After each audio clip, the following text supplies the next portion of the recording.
nyuma yo gukurikira urubanza rwa Nibishaka Theogene na mugenzi we Ferdinand, imyanzuro y'urukiko ikaba yasomwe uyu munsi. Nk'umuntu wabikurikiranye wari wicaye aho bamusomeraga, imyanzuro yabaye iyihe? imyanzuro ni uko umuhanuzi Nibishaka Theogene Yego, akatiwe igifungo cy'umwaka n'amezi 6 afungiye mu igororero rya Mageragere. yego, nk'uko biteganywa n'itegeko. yego, wo bakoranye icyaha nawe akaba yakatiwe umwaka usubitse, umwaka n'amezi 6, ariko umwaka urasubikwa. yego, ubwo bisobanuye ko Ferdinand agomba gufungwa amezi 6, yego, agataha, ariko witwa Nibishaka Theogene agafungwa umwaka n'amezi 6. umwaka n'amezi 6. hanyuma bakavuga ko ibyaha byabahamye ari ibihe? ibyaha byabahamye n'ibyo gutangaza amakuru y'ibihuha, ibikangisho, yego, no kugumura rubanda. yego, biba ari iby'umuvugizi wa RIB Dr Murangira Bisteri yatangaje, yego, bakurikiranyweho cyangwa bakekwagaho, nibyo byabahamye. yego.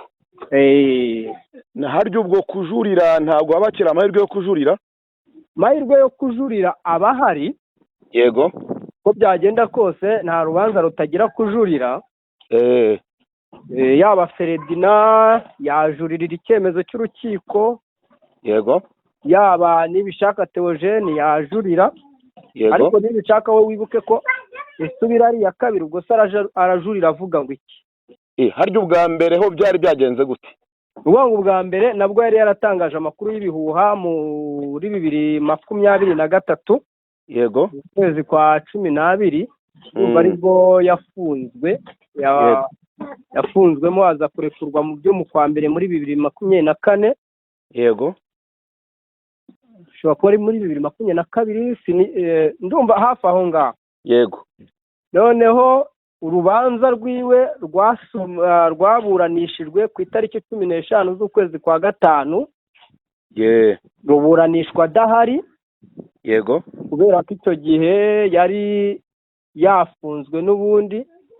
yego, urukiko nabwo rumuhanisha igihano cy'umwaka usubitse n'ihazabu y'ibihumbi igera muri 500. yego. nyuma yaho rero n'uru rubanza narwo yararuburanye, arirwo rwasomwe kuri iyi tariki ya 5. yego, nabwo rumuhanisha igifungo cy'umwaka n'amezi 6. yego. mbese muri make ni uko bya Nibishaka Theogene n'uwo baregwanwa cyangwa bakoranye icyaha, ni uko ibyabo byifashe, ni uko finaloma irangiye. Time isaha yawe. muri make ubwo barakomereza imageragere? mu by'ukuri bitarenze ejo cyangwa ku wa mbere. yego, ariko ntekereza ko ubwo urubanza rwasomwe uyu munsi bagomba kujyanwa ku wa mbere. ku wa mbere? bagomba kujyanwa twito ejo, bashobora kujyanwa ejo ku wa 5, mu igororero rya Mageragere. yego, akaba ariho bajya gukurangiriza ibihano bose bahawe. gusoma imyanzuro y'urubanza byabereye hehe? ni ku rukiko rw'ibanze, yego, rwa Gasabo hano Kibagabaga. yego, niho byabereye ku isaha ya 8 zari zuzuye.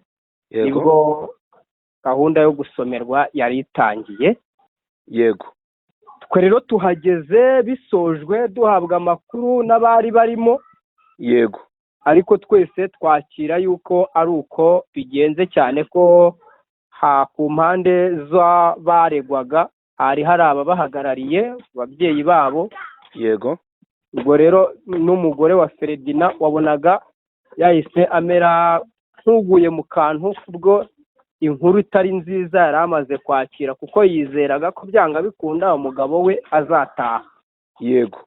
ariko kubera ko urukiko rwafashe uwo mwanzuro ntabwo yari agitashye. yego. nuko byose byagenze. byavuzwe ko Nibishaka yaba yarafatiwe ku rugo rw'umugore we batandukanye. uwo mugore yaba yabashije kuza kwitabira isomwa ry'urubanza? mu by'ukuri nibishaka Theogene yego ntabwo abana n'uriya mugore, yego yari umugore w'isezerano ariko bashobora kuba barakoze divorce. yego ubwo rero nubwo yahafatiwe, wenda yahafatiwe muri bwa buryo ari igihe umuntu aba azi cyangwa afite amakuru mu buryo bw'umwuka y'ibintu bigiye kumubaho, yego birashoboka ko yari ahagiye mu buryo busa n'ubwo gusezera abana, yego bitewe n'uko yari afite amakuru n'ubundi y'uko bari kumushaka kandi yari yatorotse, yari yabacitse. yego yari yabacitse. Hanyuma rero ubwo urumva yagombaga no kubanza guhita asimbukiraho abana bari, wenda akajya kubasezera, cyangwa se bikagaragara ko ariho yitsimbye, burya ngo uhiriye mu nzu nta hadapfunda imitwe. yego uvuze ikintu cy'uburyo bw'umwuka, uranyibutsa ko mu ifatwa rye hari havuzwe ko ngo ibyaha yabikoze binyuze mu cyo yise ubuhanuzi. ni iki wabwira abandi bahanuzi? Abandi bahanuzi nta kindi kintu ngende bubabwire, yego kuko ntabwo ndi bwifatanye n'abita ubuhanuzi. ngende umuhanuzi kuri to. yego yego niba rero uriya nibishaka afunzwe kubera ko ibyo yise ubuhanuzi, ibyo byiswe ibihuha, yego birumvikana ko nanjye ibyo nzahanura bizitwa ibihuha mu gihe cyose bitarasohora. ariko se mu gihe Imana yantumye, yego nzatinya gutumikira Imana kuko ntinya kuba nafungwa? igisubizo ni wowe ugifite. nicyo kibazo rero twebwe tugomba kwibaza. yego icya mbere, uhanuye ibyo ahanuye biritwa ko ari ibihuha. yego ariko dufite igitabo cyitwa Bibiliya tugenderaho, yego cyanditsemo ubuhanuzi bw'abatubanjirije, ibyo bagiye bahanura mu buryo butandukanye, ibyo bahanuye ku bihugu byabo, ku ngoma z'abami zitandukanye. yego ntabwo nibishaka ari we muhanuzi uhanuye impfu ku bantu. yego none se uwitwa Amosi mwene Yesaya ko yagiye kubwira umwami Hezekiya akamubwira ngo tegeka iby'inzu yawe kuko utazakira ahubwo uzapfa?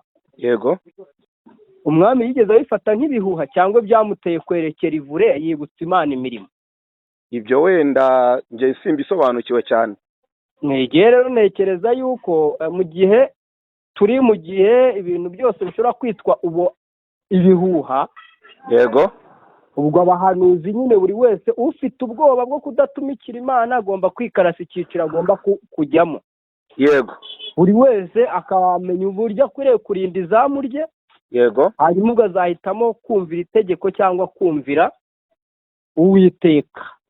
reka tugushimire. murakoze cyane. Your time, isaha yawe.